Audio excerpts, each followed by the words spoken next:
Welcome to Running in the 70s, where we interview, meet, and get to know athletes of all kind who were running in the 70s. I'm your host, Matthew Kleinowski.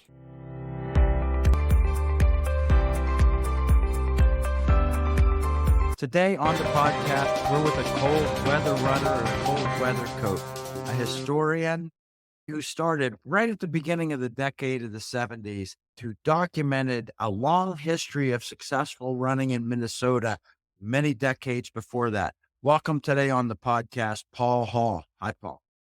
Hey, hi, Matthew. Paul, let's talk about your personal early life. When did you first get involved with competitive sports? I started with competitive sports way back since I can remember, almost since I could walk. I still love baseball. Growing up in northern Wisconsin and then moving to Minneapolis, I couldn't wait for the snow to melt so I could play baseball. Growing up in the neighborhood, we played whatever the sport of the season was. We'd play baseball or softball all summer. And then around August, somebody would break out of football and then we'd start playing touch football. And when you'd get into the winter time, we would start getting the skates out and we'd start playing hockey.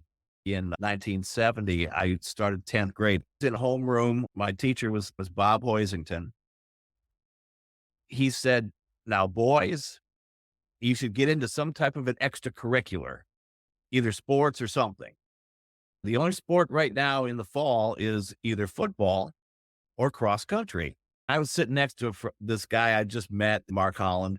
I said, so what in the hell's cross country? And Southwest had this rich tradition of having these great cross country teams. And I had no idea what in the world it was. He says, why don't you come on out? I'm running for it. Cause he was new to the school. He didn't even go to the junior high. He went to a different junior high. I'm sure coach will take you. So I went up to him after homeroom. I said, can I come out for cross country? I said, I don't know what it is, but can I come out? He says, yeah, sure. And so I went out, got my little bumper tennis shoes on. I didn't even have running shoes. Went to practice, went through a couple of practices. And I think I still had the bumper tennis shoes when 4 days later ran my first meet. And it was a 3-mile meet. He was coaching what we called the B squad, which was the third team. You had varsity, which is the top 7, JV, which was the next 7. They were running with Coach Halley. He was the man. And then Coach Hoisington had everybody else. He was trying to keep people interested so that they would eventually at some point move up to the varsity, hopefully, but also he didn't want to lose anybody. Plus he just wanted everybody to be out there doing something. That he had a rich history of coaching track at a different high school in Minneapolis. He won 3 state championships with Central High School. The first meet, and this is what I always told my runners when I started coaching, they go, I don't know how good I am. I go, listen, you can't be any worse than I was when I started running. And they're like, wait, you were a good runner. Yes, I was. Eventually I became a good runner. I was horrible. So this was a B squad meet. Nowadays, when you run cross country, unless you're one of these teams that has 75 kids out, everybody runs in all the meets except for the big invitationals when you just run your top 7. This is a weekday meet. Everybody runs and you're running against everybody. And there's nobody there that we hold these guys up because they're too good or whatever. Just everybody runs. This was just a B squad meet. That means there was no JV or varsity runners in this meet. I finished dead last for our team and dead last in the race. And I don't even remember what my time was, but it's like 24, 25 minutes or something. I remember it was getting dark when I finally finished because it was after school. If I had the attitude I've seen with some kids nowadays, which is one of the reasons why I don't coach anymore, where, if I'm not great to start off with, I suck and I don't want to do this, I would have quit. But I thought about it logically for a minute and I said, you know what? I've had 3 days of practice. I'm just learning what in the heck this sport is. I'm going to give it a shot. My dad went out and got me a pair of running shoes and I finished the season. I actually got my time down to 19:18. I broke 20 minutes for 3 miles my first year. Didn't go to any morning practices or anything, just afternoon practices. The next spring, ran track. I was going to play baseball. And my teammates pulled me aside and go, "You run cross country in the fall, you run track in the spring." Oh, okay. All right. Whatever. Sounds good. So I started running Well, track. at that point, your first year, cross country and then track, did you start thinking of yourself as a runner? I actually did. I had a little bit of, first of all, I started beating people. And secondly, because I thought way back, phys ed class back in ninth grade, and you do the presidential physical fitness thing. The only thing that was anywhere resembling a run was a 600-yard run or 660 yard. When I ran that, I finished like fourth in the whole class. And the only three guys that beat me, turns out they were running cross country. I didn't know that at the time, but they were runners. So I started having a little bit of success. At the end of my sophomore year in track, I was the sophomore city mile champ. Now, it wasn't a real fast time. It was 5:05. Some of the really good runners didn't run that day, but still, that was their choice. So I was the sophomore city mile champ. And I was like, I actually think I can do this. Coach Halley retired after that year. Our coach was going to take over as a cross country coach. And so the guy who was captain, he called me, said, "You're going to put your mileage in this summer." Yeah, sure. He said, "We have captain's practices at 9 o'clock in the morning." To me, that was a little early in the morning, but I was getting out and starting to run. And I was also caddying at the local golf course. After I got done caddying one day, we were playing softball, head on collision with a friend of mine, broke my collarbone, laid up for 8 weeks, couldn't run, couldn't do anything for 8 weeks. Basically screwed my chances of making varsity the next year, because we had an unwritten rule at Southwest, which was if you're going to be on the top 7, you need to break 16 minutes for 3 miles. If you can't break 16 minutes, you're probably not going to be in the top 7. Still recovering from broken collarbone, I started practice again in August. Still didn't make it to too many morning practices, but I made all the afternoon practices and got my time down to 17:16 for 3 miles. So I improved 2 minutes. It's just that everybody else did too. And so I was on the JV. My coach saw something, because when we went to the state meet that year, I was an alternate at the state meet as a junior. My coach said, "You know what? I have a feeling you might be here as a runner next year. You'll be one of the 7 guys running. So that's why I'm putting you on here." Because there was a lot of guys on the JV that were better than me. But so he put me on. Next spring, did okay. That summer, my friend Mark says to me, "You know what? We need a 7th man next year." And I said, "Yeah, I came to the same conclusion. We need a 7th man."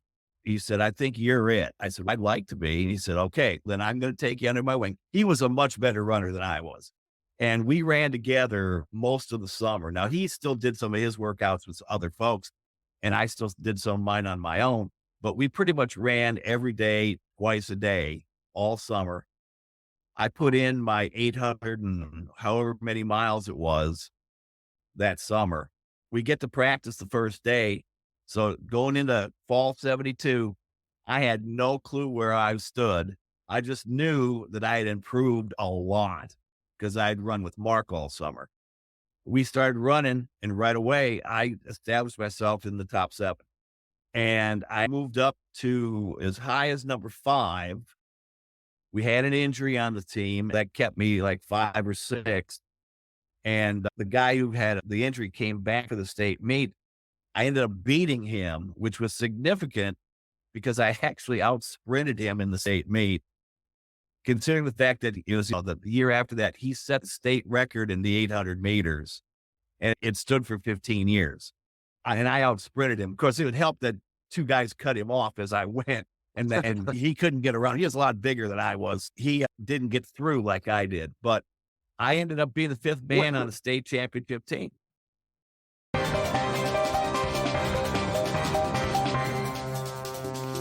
Let me ask you about your awareness of the school's success history and the running world in general. There in 1972, it was just starting to break the public's consciousness that running wasn't some oddball thing. When did you become aware of the school's history Was it something the coaches talked about, the other students? How'd you find out about that? And did you feel like a pioneer? How was it in Minneapolis?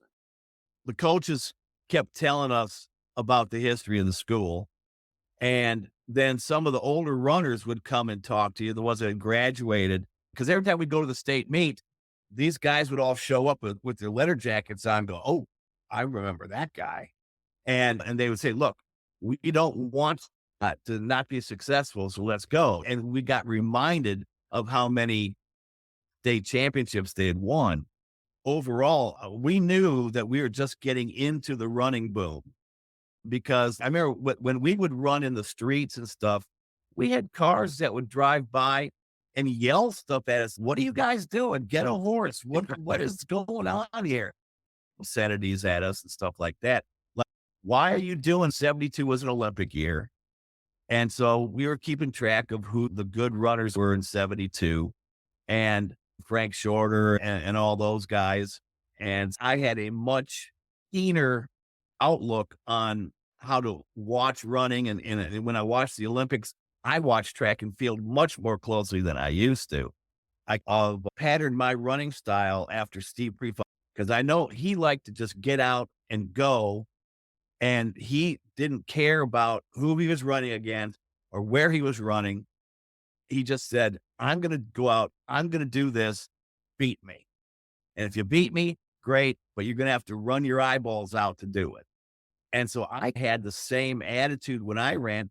You find out real quickly running in this program that it's a really good program, not only because coach was telling us that, but when we would show up at meets, everybody wanted to know what we were doing.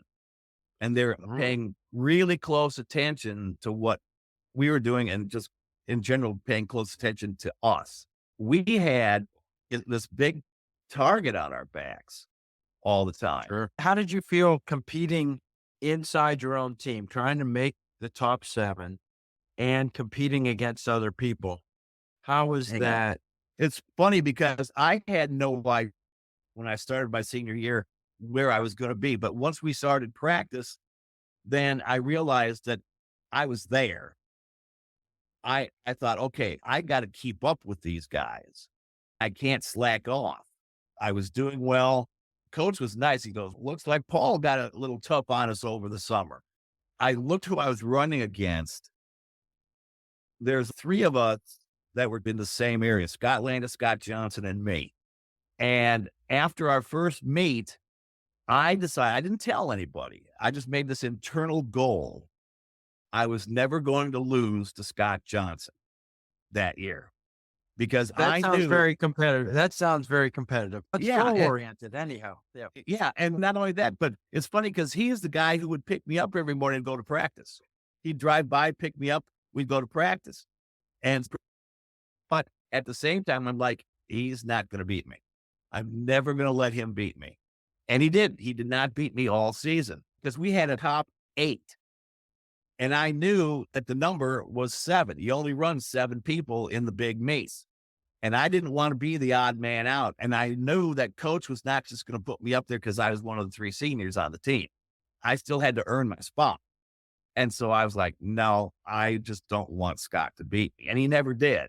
Matter of fact, he never broke 16 minutes for 3 miles that year. He ran 16:02 was his best time. Mine was 15:46.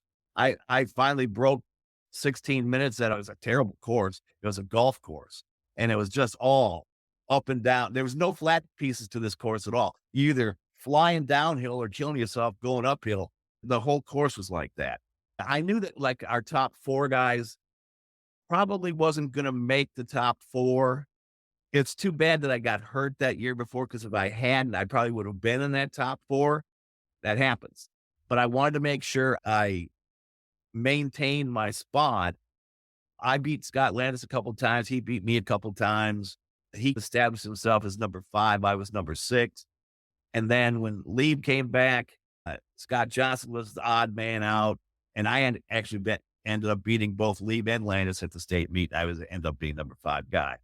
The team had this long history, maybe the longest state championship streak of any school.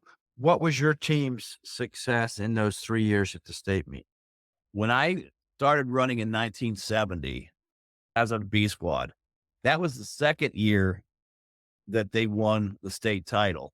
Then Hallie retired and Hoisenden took over.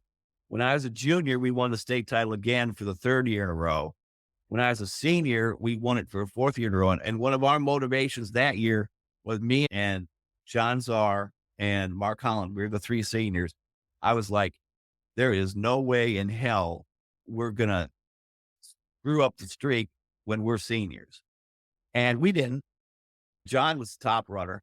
All three of us were in the top five. And we wound up being undefeated state champions. We knew the next year that unless they got hit by a bunch of injuries, they were going to win that year too, because they had 5 out of the top 8 coming back, and we had a couple good guys coming up. So we knew they were going to win again, and they did. They actually got named, I think, by the Track and Field News as national champions that year. I think we were good enough in a lot of those years to be national champions. You got to remember, that was 50 years ago.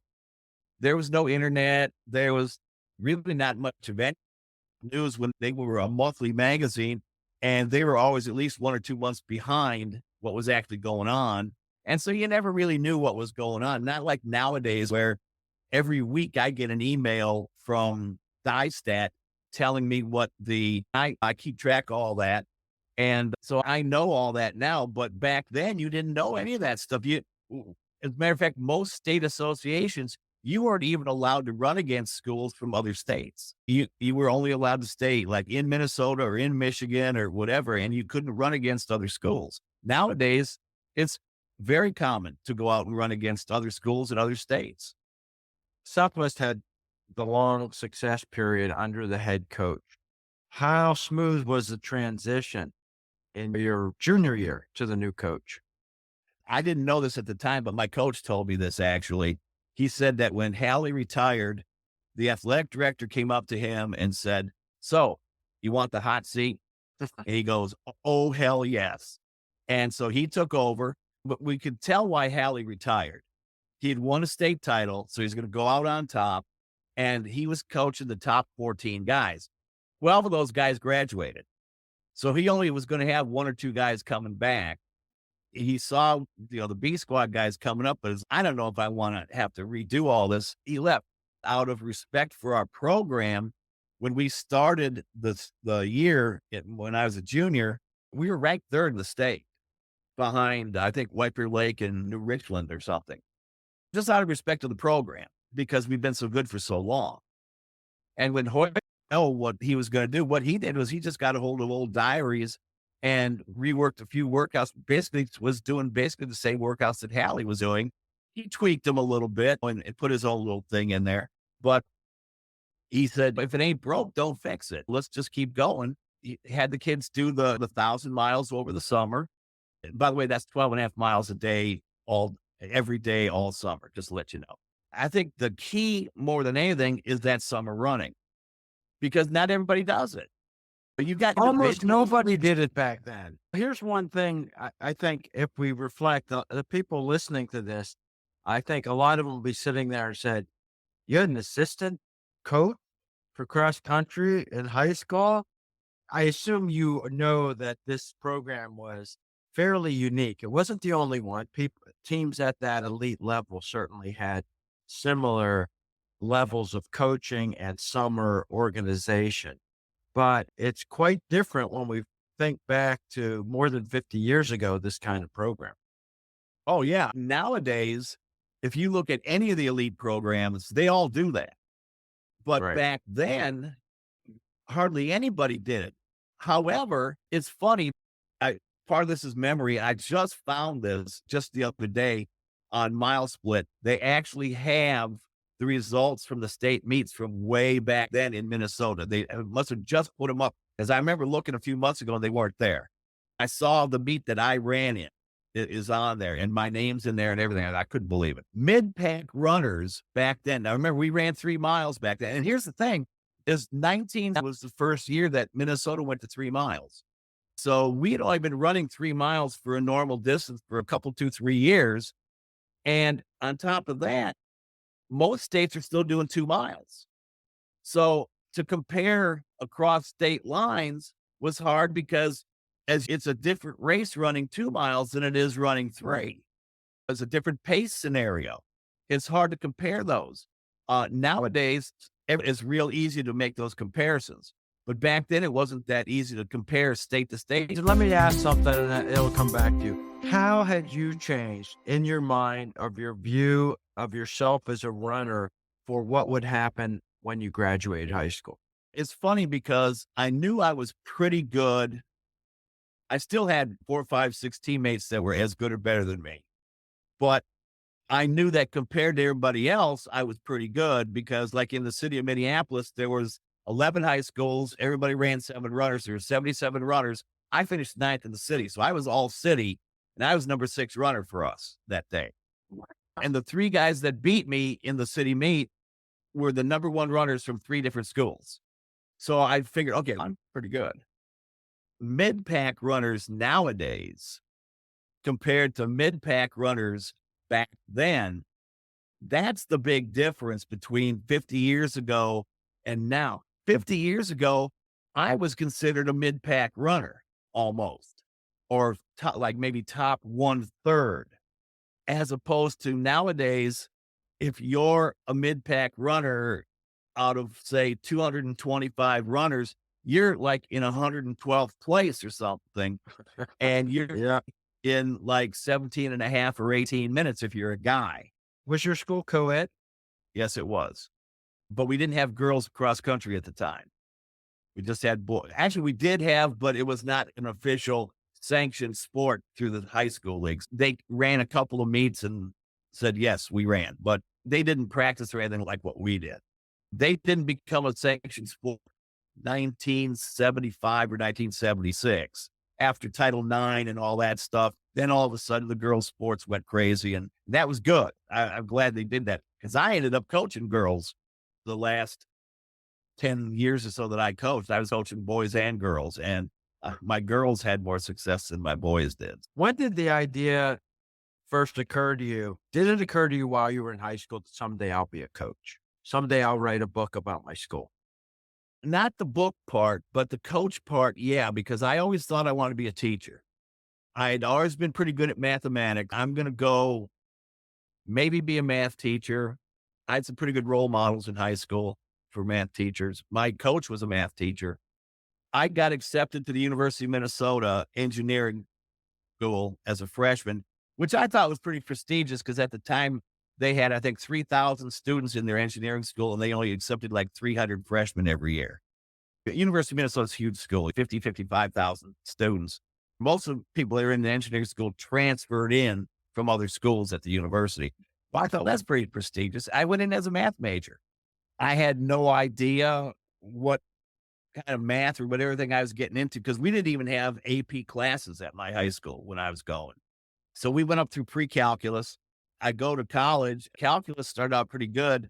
And then I hit the wall real fast. I was like, oh my God, but I'm going to stick with it. I stuck it out, got my degree in mathematics, and I changed my mind as far as what I thought I was going to go on to grad school and all that other stuff. Nah, I'm going to take my bachelor's degree, skate out of here and look for a teaching job. About a year later, after I graduated, I went into teaching and I thought, well, if I'm going to teach, I might as well coach too. I thought, what sports can I coach? And I knew I could coach hockey. I could coach baseball. And I can coach cross country too, because I went through all that and I've got all my little diaries and stuff that I kept as a runner. So yeah, I think I got a blueprint for that. My first year of teaching, didn't coach cross country in the fall. I was an assistant junior high football coach. But then in the spring, I was assistant track coach. How much money did you get back in those days? My first teaching school, I moved 1,200 miles south to Gainesville, Georgia. And my first contract was for $7,600 a year for the whole year. And now it was a boarding school, so they gave us room and board too. We got 3 meals a day and a place to live, and it didn't cost us anything. If we didn't have any money at the end of the month, we could always go to the mess hall and eat in the mess hall. I like to tell folks that when I started teaching, I had been an assistant manager for Walgreens drugstores for about 5-6 months.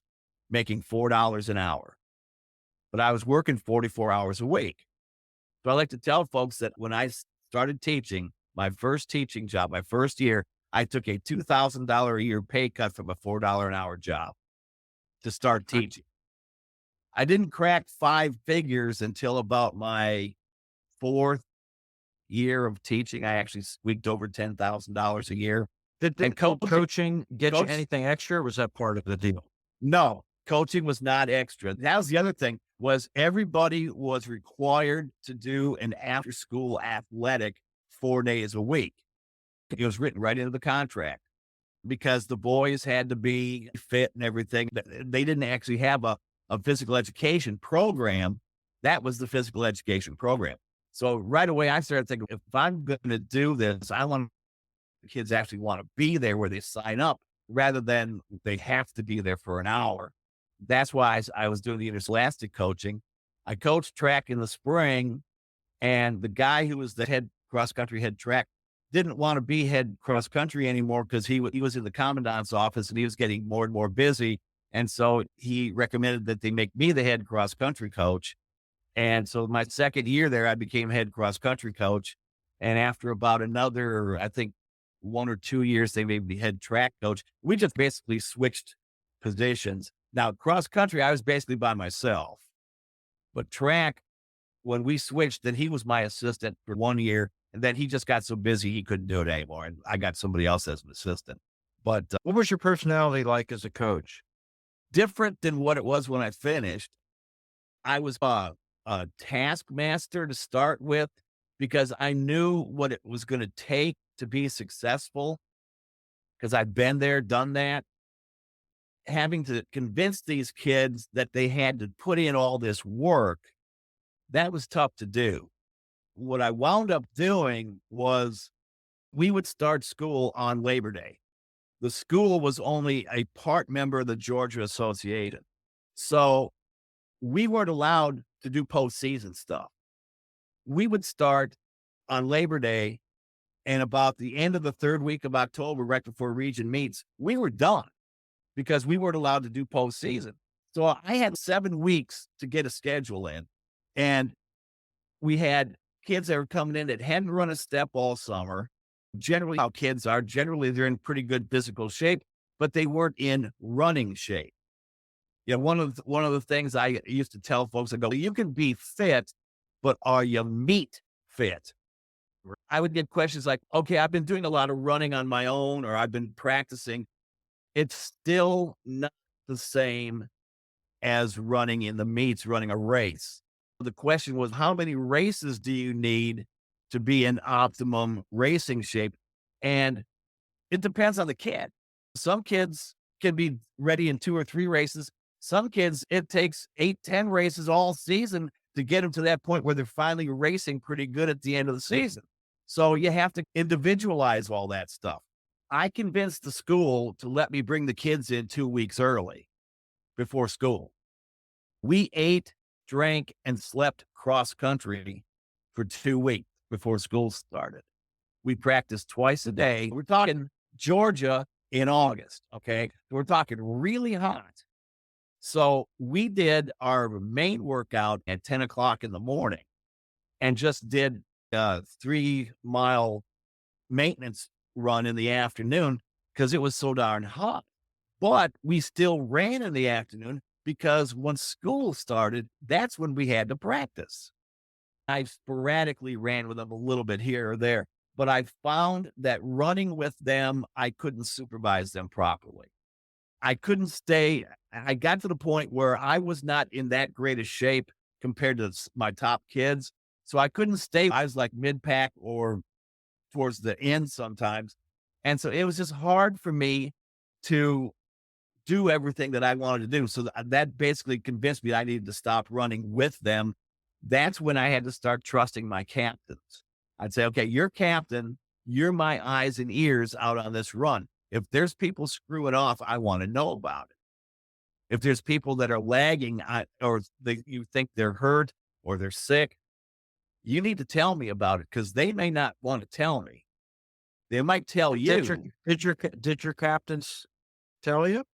Yeah, they did. They were pretty good about that. They were pretty good about being my eyes and ears because I told them, I said, look, it's good for the team for you to be able to tell me what's going on. And even in my last few years on my girls, when our region went to state, my two captains were my two high school girls. I had six middle school girls.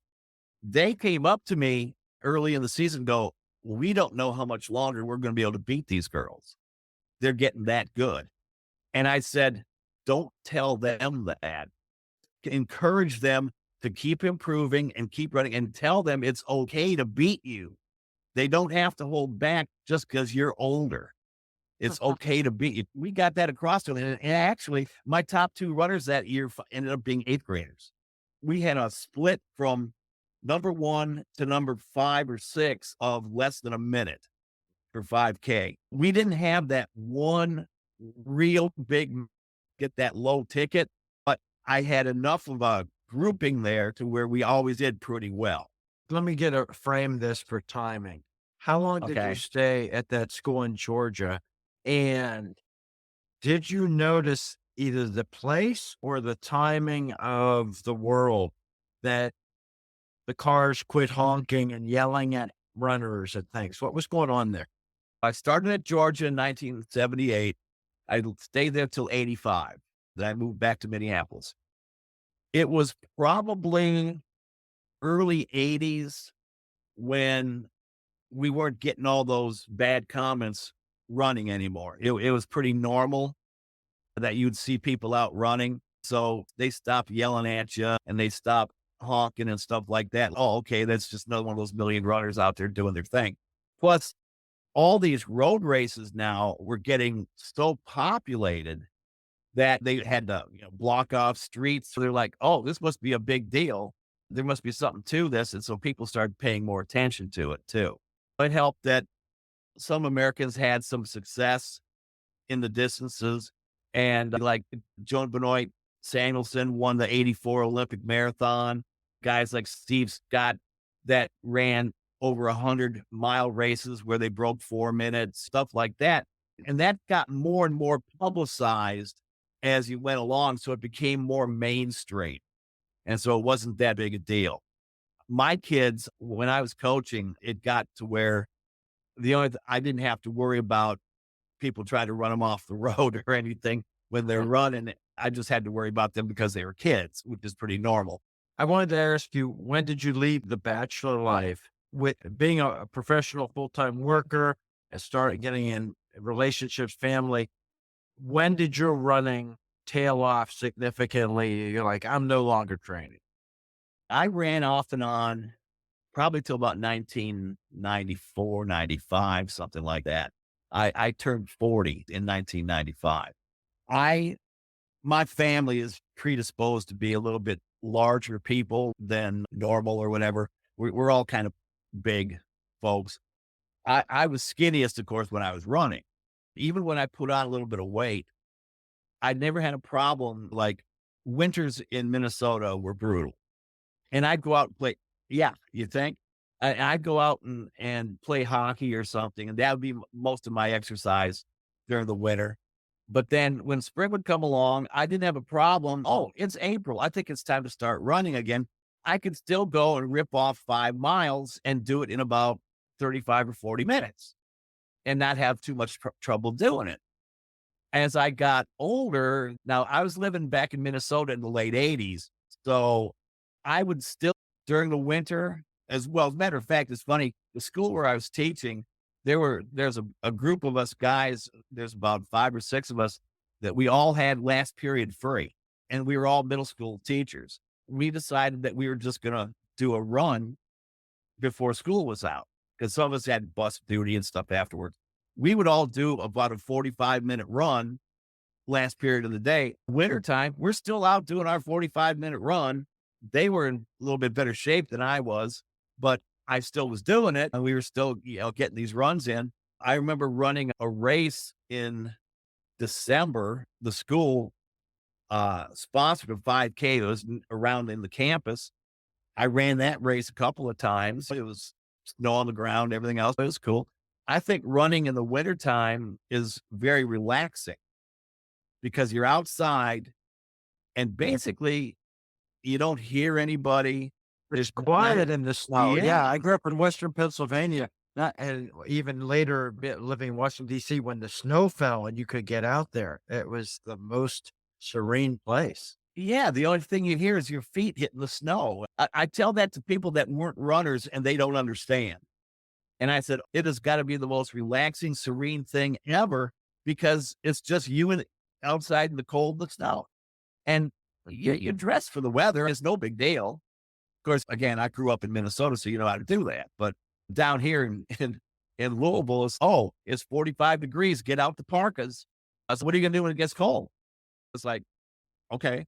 Finally, about, I'd say early 90s, my running was starting to wane a little bit.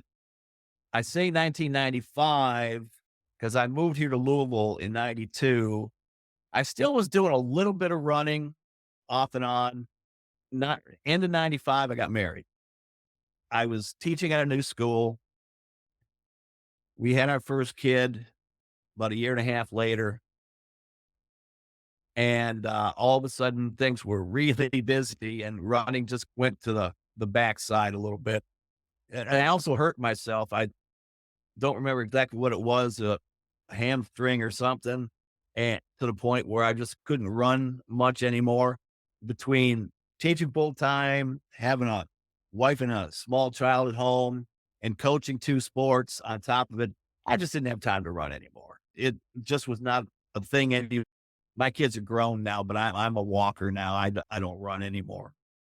When I used to visit Minneapolis in the summer, mostly, sometimes in the winter, there was a lake and it was about 5K around the lake. There's so many lakes. Lake Calhoun. Yes. So I Yeah. used to go down, around 2000, I lived in Egypt for 15 years and I was dating a girl that at one point there, and we'd go back and every day I would go down and run around Calhoun and do that 5-mile trek. And it was pretty fun. Yeah. Back then in 2000, by then there were so many recreational runners. Everybody was out. But But it's funny that you mentioned Lake Calhoun, though. Where I grew up, I lived about a mile and a quarter from either Lake Calhoun or Lake Harriet. And when I lived there in the late 80s, I was still doing some running. I had all kinds of little routes and everything I could run courses. I could modify the course and I could start out and I'd go around the west side of Calhoun and then I go, okay, how far do I want to go today? Do I want to do the 6-mile route, the 8-mile route, or the 4-mile route? And depending on how the body felt, like, okay, I'm thinking 6 miles today. So I knew where I had to turn to go 6, come back and finish it off. Or I'm going to do 4 today because I'm just not quite feeling it. But I know that from my house around Calhoun and back was about 5 miles. It's a great place to run. What about the athletes you coach? Were they getting involved in road racing in the summers after school? Yeah, some of them really wanted to be real active in the summer. And I'd tell them, that's good, but I don't want you to race yourself out either because we have a full schedule in the fall and a full schedule in the spring. And so I would tell them, run a couple road races in the summer just to give you a benchmark of where you are, to let you see where your fitness is and how your training's going. But I don't want to see you doing weekly road races because that's going to burn you out. Matter of fact, it's funny about that. I had a kid at the first school I taught here in Louisville. He told me right up front, really smart kid. He told me right up front, Coach, I run cross country to be ready for track because he loved track. He was an 800-meter runner. And I was like, that's cool. I said, you're still part of the team. And he was still one of the better runners on the cross country team. He wasn't great, but he was okay. But he was getting ready for track. His junior season in track, he was the indoor 800-meter champion in Class A, the small schools. He won the region meet for the second year in a row and then finished like 7th or 8th in the state. Runs during the summer. We get into cross country. All of a sudden, he gets out and it's about end of September or so. He's running these meets where he's going along and the first mile he looks good. And then it's almost like someone dropped about a 50-pound rock on his back and he can't go. He said, Coach, I have no energy left. I said, okay, come to me. have you had any time off since January? Like I told you to? Oh no. He ran straight through from January. I always told my kids to take at least a 2-week break at the end of track before you start running for cross country in the summer. Then we always would take a little bit of a break here or there. About the time summer ends and the racing season begins, we take a little bit of a break just to refresh yourself. He didn't take any time off. He was just stale. He couldn't go. I said, okay, unfortunately, there's nothing much we can do the rest of this season. So we're just going to go with what you got. But at the end of this season, which for you will be the region meet, because I know you won't make it to state, you're going to take from that time until January. I don't care what you do, don't run. When you had the fast- guys in the summer program hitting that 1,000 miles, 12 and a half miles a day, was that 7 days a week? Yeah, when we were doing that back in the 70s, we figured out that was 7 days a week. Now, when we started running with Coach, we in Minnesota, and I think this is still the same rule, you're not allowed to start running with the coach till the middle of August. Now, here in Kentucky, it's a month earlier. You can start July 15th. When I first started coaching here in Kentucky, I thought that was too early. I always told my kids, we're not going to start till August 1st. I said, up until that point, that's you running on your own. Then August 1st, you're with me and we'll start. Because we weren't allowed to start having any meets until the end of August, 1st of September anyway. You could have 1 or 2 scrimmage meets, but nothing for sure. The way they timed it here in Kentucky was you can't start having real meets until the Tuesday after the first football game, whenever that was. That usually ended up being like the last week of August. I said, starting August 1st, that's plenty of time. Then when I started coaching at my last school, I could see where they were basically starting over completely. And they needed not only help physically, but they needed help mentally and culturally. They had no idea what running culture was, how to think as a runner or anything. I said, we're starting July 15th just to get you guys thinking the right way. No, we're not going to practice 7 days a week. I stopped doing that a long time ago. I always gave my kids Sundays off. Now at Southwest, we ran on Sundays too. We ran it 7 days a week, but I always gave my kids Sundays off. And in fact, my younger kids, when I had my middle school kids, I would only run them 4 or 5 days a week because I didn't want to burn them out. Their muscles are still developing and there's no reason to kill them like that. Now I would tell them, I'd give them the option. I'd go, okay, you can run more if you want to. You don't have to. Here's the mandatory days you have to be here. If you have a day where you think you still want to run, you feel like you can run, come to practice. If I think it's detrimental, I'm shutting you down. But if you can handle it and it looks to me like you're handling it, I'm going to let you go. And that's the way we did that. The year that my girls were so good at Walden was because they all decided that they still wanted to run. Now, some of them took their days off a little bit here or there, which is fine. That was no problem. We started actually doing some 2-a-days. The middle school kids, I didn't have them doing 2-a-days. I told them, you come to one of those practices each day. I don't care which one you come to. But the high school kids, no, you're coming both times. We didn't do 2-a-days every day. It was about maybe 3 days a week, maybe 1 of 3/4 out of 18 years where I didn't start teaching at the university until 10 o'clock in the morning. And so I said, okay, 8 o'clock practice. And we did that on like Monday, Wednesday, Thursday. Couldn't do it on Friday because I had to be there at 8 o'clock in the morning for office hours. And then we always were going to have a morning practice on Saturday for a long run. That was the other thing is I think a key is that long run day, either every week or every other week.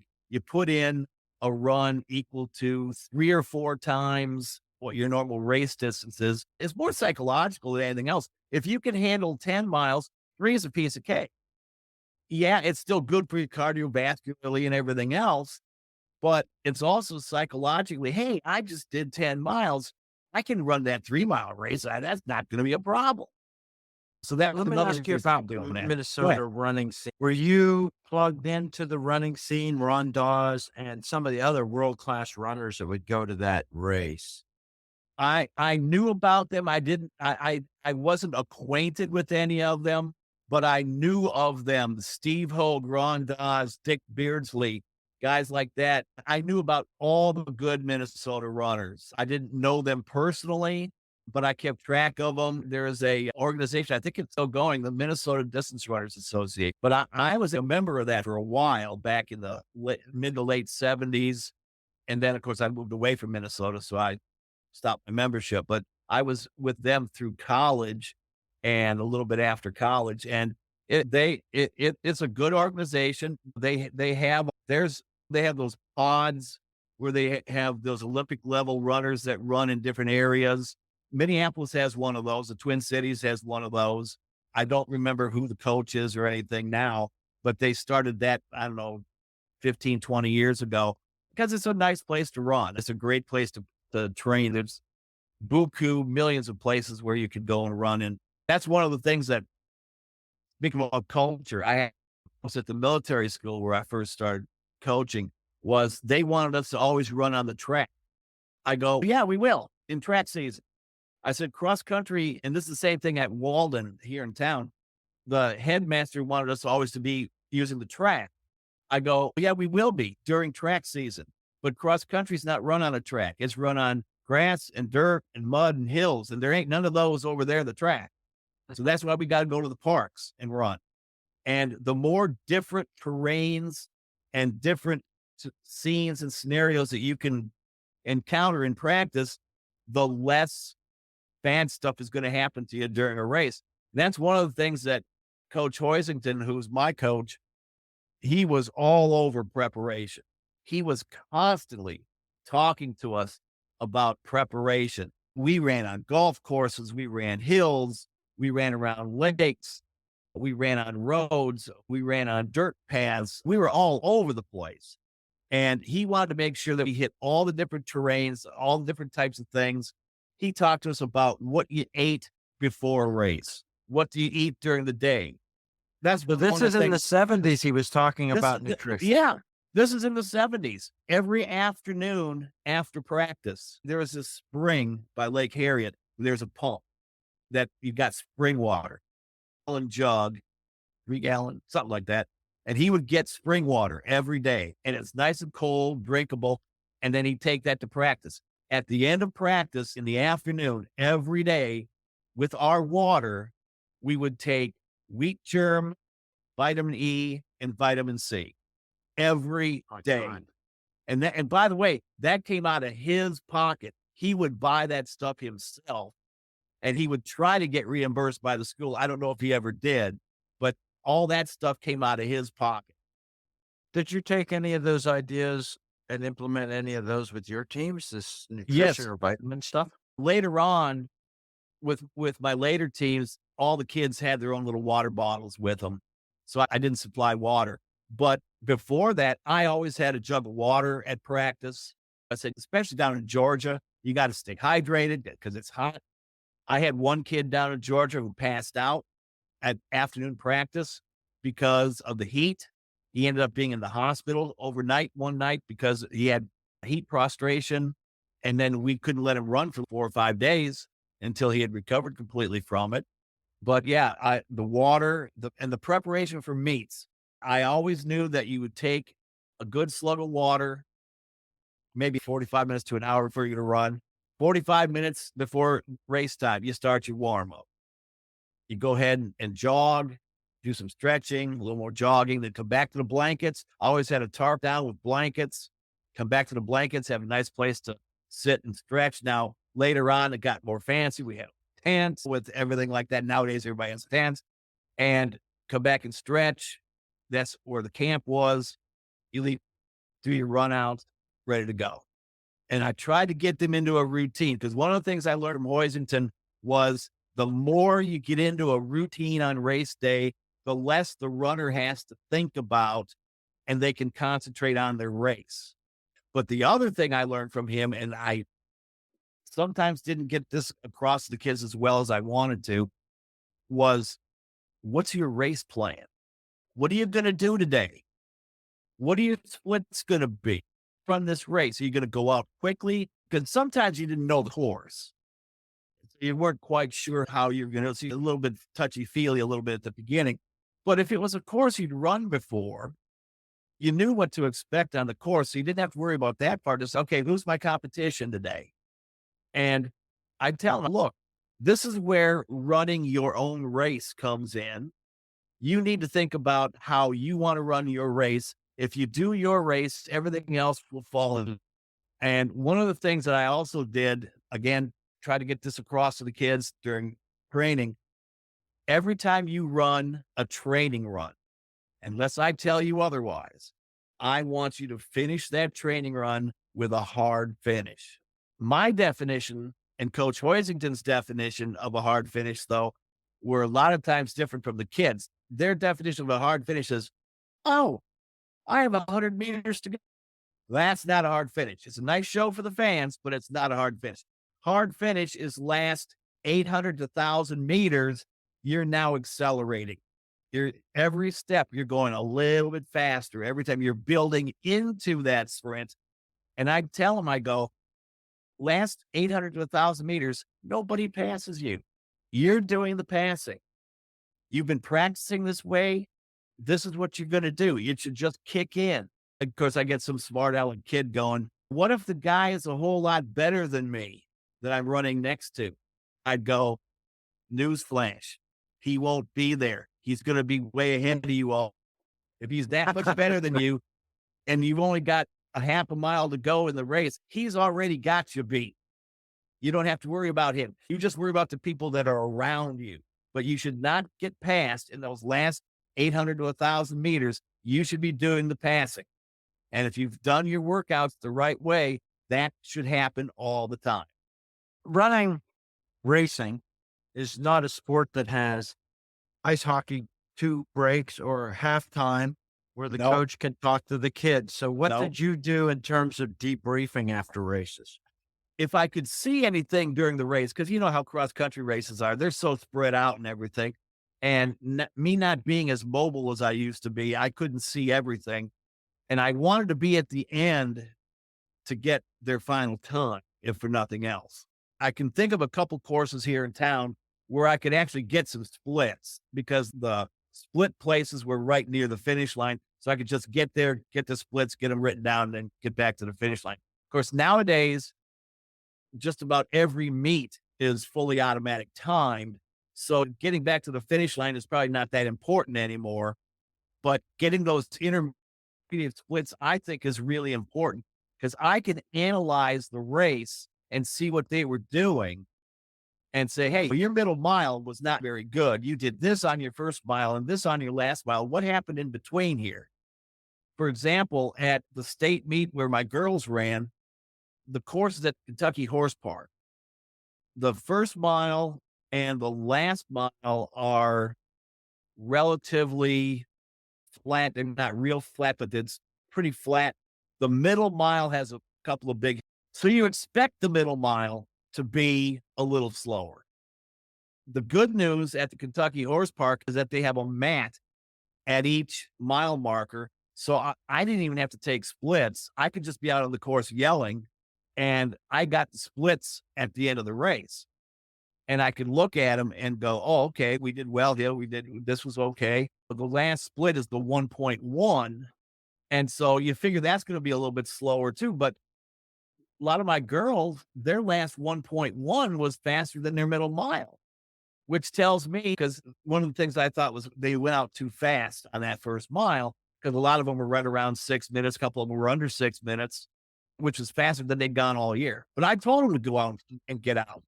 I told them to get out. I said, hey, you got to get out because everybody else is going to get out. Holding back, that's not the way you guys have been racing. Just get out with everybody else. And they did. And we were 6th at the mile, 7th at the 2 mile, and 6th at the end of the race. Did they go out too fast? No. And the fact that they finished really strong tells me that they didn't go out too fast.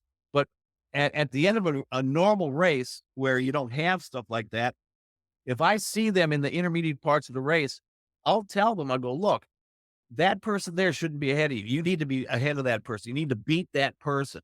And sometimes they just need to be reminded that they're racing because they get into those doldrums a little bit especially if you lose contact with somebody and you're just racing by yourself, all of a sudden you're going a lot slower than you're capable of because you got nobody around you, which is one of the things at Southwest we were always told, okay, you've now passed this person, jettison that person. Your goal is the next person ahead of you. And you just keep trying to pass people for the entire race. You don't want to leave people ahead of you.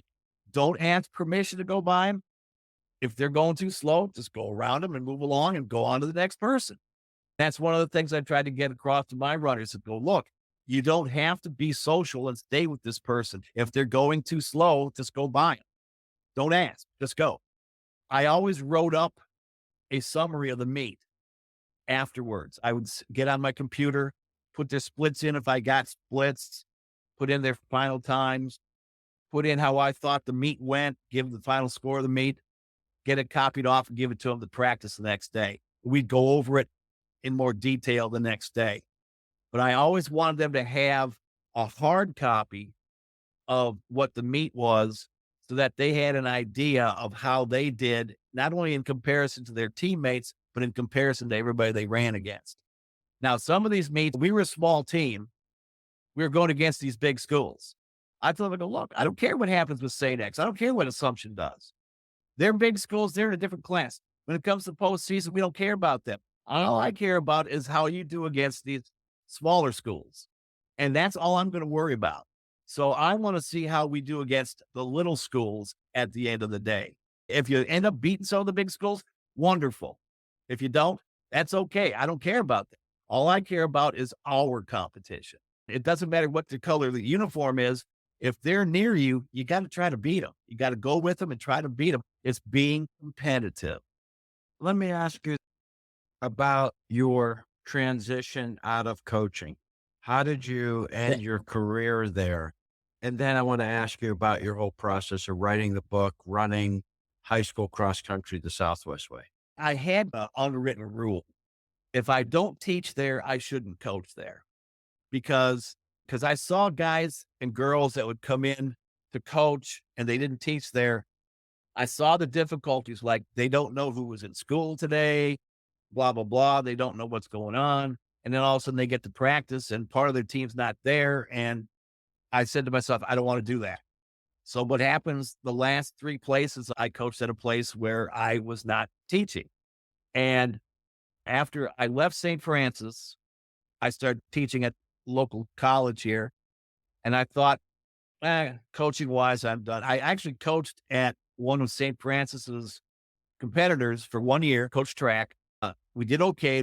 I coached the boys track team. We finished 4th in the state.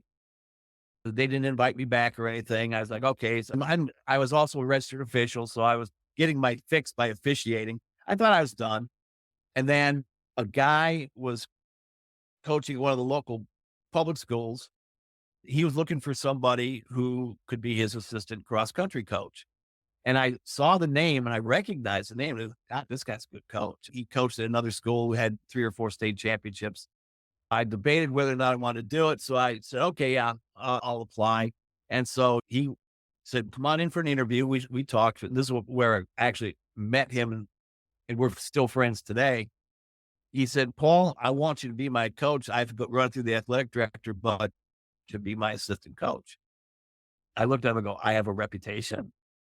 And he goes, yeah, it's a pretty good one too. I said, oh, okay. All right, sounds good to me. So I was his assistant for a couple of years. He left.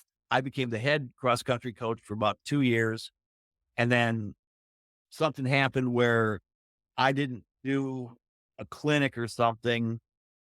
And again, something got lost in translation because I wasn't at the school. And so they got rid of me. I was like, okay. So I figured that was it. I was done coaching, wasn't going to be coaching anymore. Then about 2018, I think it was. Yeah. Coaches Listserv, which by the way doesn't exist anymore, but Coaches Listserv, athletic director at Walden, puts out a feeler in January. I need a track coach. I'm thinking to myself, this is late to be looking for a track coach. Hasn't track season already started? And I thought about it, said, nah, I don't want to do it. I don't want to start in February with a track team that should have started a month and a half ago. So I didn't do it. A couple months later, he puts out another one for the following fall for cross country. I was thinking, okay, do I still want to do this? Because I'd been out of coaching for about 3 years. And I thought, I'm familiar with the school, more or less, their region, because it's the same region that St. Francis was in. Okay, I'll apply. So I applied for it. He hired me because I was the only one who applied. He loved me. He was a good guy. I liked him. I liked him a lot. And so I ended up staying there for 4 years. But in the interim, while I was there, that was my girls' team that did really well. But you talk about this, the school where I had to change the culture completely because they had no idea what a running culture even was. I was lucky, fortunate enough to have a woman who was the mother of one of my runners as my parent rep, who helped me put stuff out and kept me on task a little bit. And she became a good friend and she was really nice. And she is Filipino, which is my wife's Filipino. So we connected there too. In that period of time, my parents passed away, and both of them within 2 days of each other in 2016. That, that threw me off completely. As good as 2015 was, 2016 sucked. And so got through the track season. I had 8 girls on the cross country team the year before, won the region, had the one girl as a senior. She's going to graduate. All 3 of my 8th grade girls transferred to different schools. I went from having 8 girls and a really good team to 4 girls scrambling to find a 5th girl to even have a full team. And it turns out it was the culture at Walden. 8th grade, they take off and go to other schools. So that killed me a little bit. With my parents passing away and that, I was like, you know what? This just isn't that important anymore. I don't want to do this anymore because practice started to become drudgery. It's, you know what? I really don't even want to go to practice anymore. The meets were okay. After the first of the year in 2017, I got track started. I was looking for an assistant track coach because I needed somebody else to help me. Couldn't find anybody. And then a director, 1st of February, saying, come in and see me. Went in. It was a new athletic director, by the way. The old guy had been let go at the end of the previous year. This guy was a brand new guy. And so I was not his guy. I wasn't hired by him. And he said, we've decided to go in a different direction. We're going to have somebody else. I said, so, well, okay, so I'm done. Yeah. All right. See ya. And that was it. That was the end of my coaching. Although I was at the state meet because I was still officiating. So I officiated the 2017, the 2018, 20. Let's talk about the process of writing the book. You wrote a long-term history of running high school cross country the Southwest way. Back in the 90s, I started thinking, how good were we really overall? And I think it was 1997, Stillwater High School, Minnesota was named national champions by this magazine called The Harrier, which doesn't exist anymore. And I was thinking, and he published their times. So I made the adjustment compared to our times. We beat the crap out of it. So I was thinking, how good were we? So I started thinking back. I go, we had to be pretty good. And finding stuff from 50 years ago is virtually impossible. There's nothing there. You can find little snippets and little pieces, but that's it. So I thought, you know what? Someone's got to let people know how good we were back then. And I thought, who better than me? 30 something years. Why not? And I wasn't coaching anymore. So I thought, I'll give it a shot, see what happens. And so I talked to my old coach who was still active. He was in his 80s, close to 90, but he sent me some stuff.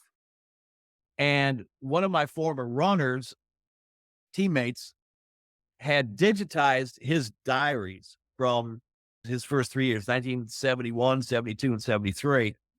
Coach Hoisington sent me some stuff from the State High School League. So I it goes all the way back to when they first started having state cross country meets in 1942. And I started compiling things. I go, God, we won that one. We won that one. Did a second there. We won one. I was like, holy God, we won a lot of these things. Turns out that we had such a rich history, which I pretty much knew anyway, but I hadn't actually quantified it. I figured someone's got to write this down. So I started the book, writing about the Halley years. He was there for 28 years. They won 14 state titles under him. In other words, half the state titles. Who did you write the book for and what was the reception? I wrote the book for me because I wanted to write all this stuff down. I wrote the book for other runners who ran for Southwest. I wrote the book for just people that went to Southwest because it's a history of something that went on at Southwest. And I also wrote it for kids that are runners, that maybe they can learn something from this and make themselves better runners. Because there are little tips and stuff throughout the book of what makes a good runner, what makes not so good runner, how you can improve yourself, things like that. And I think the history part of it is there, if nothing else, for inspiring someone to say, hey, they were pretty good. Maybe we could be that good too. And so I did it for a lot of different reasons and a lot of different groups of people, but I mainly my teammates and the guys that came before me.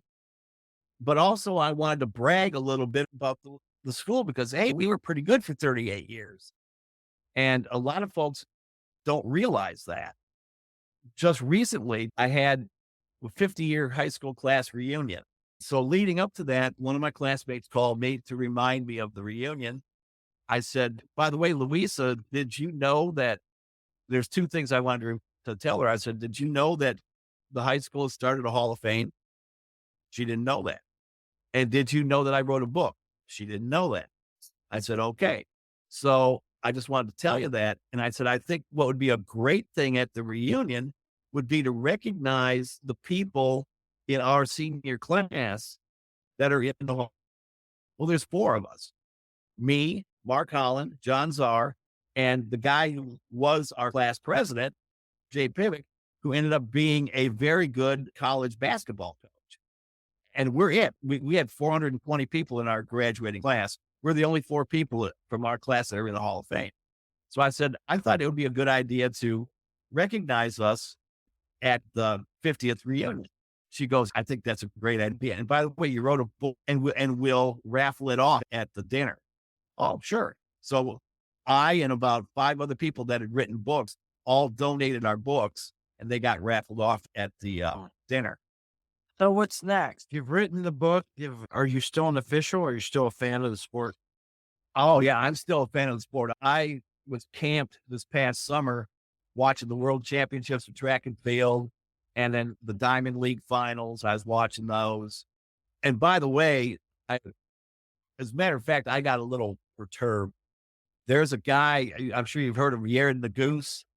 He set the American record in the mile at the Diamond League. Okay. He's a local kid. He went to Manual High School. I saw him run as a high school runner. The local news here, none of them said anything about him finishing 5th in the world in the 1500 meters or setting the American record. And the one channel that I watch all the time, I wrote into them a scathing email saying, what is your problem? You guys talk about all this local stuff and high school sports and everything. And you have a kid here who's a local kid who goes on and does all this in the world, on the world stage, his first year on the world stage, and you don't even mention it. Did your scathing communication have any impact? Did something? Yeah, they finally mentioned it a little bit the next week. They didn't give me any credit, which was fine. I didn't care about that. But I was like, you got this kid who was, Of course. It's news. Local kid. Yeah. And I said, if that's not news, I don't know what is. And then also, we had our state cross country meet a week ago Saturday. They talked about high school sports on Friday nights. And then again, the half-hour thing Saturday. They tell you the state results for soccer, the state results for football, the state results for volleyball. They even have field hockey here, which they call it state. But I think you're heading towards they don't report cross country. Why do you think that is? They don't. I don't know. It doesn't make sense to me because some of the best distance runners in the entire state are right here in Jefferson County. I have an idea. What's that? I have an idea for a new career for you. Freelance sports reporter to raise the awareness of all the good things happening in high school sports there. You know, sound like you know it. That's not a bad idea. You've got the passion. That's great. Yeah, it just rossed me because I told him, I go, look, you had 100 schools running in the same place and 1,500 runners all running in the same place on the same day in about a 7-hour period, and you couldn't even get somebody over there to report on that. And in the big schools, the teams that were state champions in the big schools were both from here. In fact, the girls team is ranked 23rd in the country, and they've not made any mention of that at all. I know the coach, he's a friend of mine. They're going to run it in the Nike Cross Regionals here in 2 weeks. And they're ranked 3rd in their region. They got a shot to make it to Nike Cross Nationals. And I haven't heard a word Right. about that. All right. I thank you for all your time today, Paul. It's great talking to you and hearing these stories. And hopefully now you're all fired up and you're going to write another letter. I think that would be great because you are passionate. And as a published author, you not only have a reputation for what you did as a runner, as a coach, and now as an author, you have a lot of standing. I think it's time to use that crowbar. I think you got a good idea there. I actually have thought about that, and I'm thinking that maybe since I got a little bit extra time on my hands, maybe I should start doing that. All right, let's cut this off. I think I'm going to have to edit this into a couple episodes. We went, there's lots of good long stories. People will certainly really enjoy hearing this. You have a good memory, lots of good stories, mentioned a lot of people. So I think it's going to be like your book. It will be appreciated by a lot of different people in the audience, people who've never coached. Coaches are going to love it. I want to thank you for all your time, Paul. All right. Thank you, Matthew. I hope you enjoyed another episode of Running in the 70s. Voices, stories, and memories of athletes who were running in the 70s. Until next time, wherever you are, keep looking forward and don't forget to look back.